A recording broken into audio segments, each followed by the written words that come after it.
What's up, everybody? Joe Jones. Today we're going to be talking about muscle growth, specifically what kind of rep ranges you need to use in your workout for you to build muscle and to continue to build muscle. All right, before we get into that, why don't you hit the subscribe button, hit the like button, and then comment below. Helps with the algorithm. Thanks. All right, let's get into the video. All right, so there's really only one key thing we need to talk about specifically with the rep ranges if you are no longer building muscle. If you're no longer building muscle from a certain rep range, let's say you're somebody who's very used to doing high reps, so 12, 15 repetitions of a certain exercise, and you're no longer able to add any more weight on the bar or weight on the dumbbells. You just can't. Not if you're going to keep going at 12 to 15 reps. You just can't add any more weight. You're not getting any stronger, and it just is a plateau. You're stalling out. What would you do? Well, the first thing you would do is try to dramatically change the rep range to be as far away or as different from the rep range you had been doing. So for example, if we use a 12 to 15 rep range, for example, you would want to change to a rep range of, let's use 1 to 5 reps. All right, somewhere between 1 and 5 reps, you're going to be able to load the bar much heavier, much higher weight on the bar or the dumbbell, whichever exercise you're doing.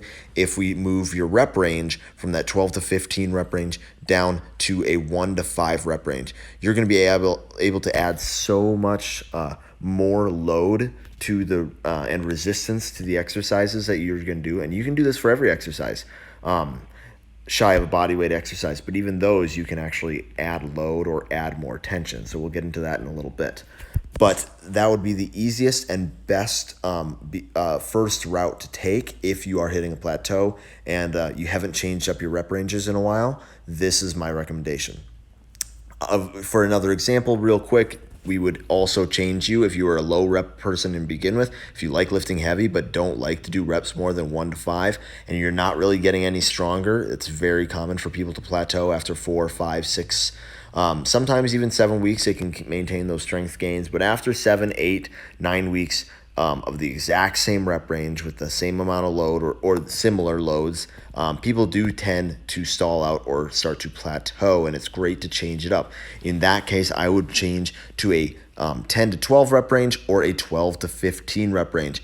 This is hard for some people who are used to lifting a lot of weight because you're going to have to dramatically reduce the amount of weight that you're putting on the bar, and sometimes that can be mentally challenging for someone who really likes to push the load, and then you ask them to do 12 to 15 reps and they're loading up the bar much lighter than they're used to, and they feel like they're not as strong. It is not the case. In fact, you will be stronger through this process. And that is why I remind people to trust the process.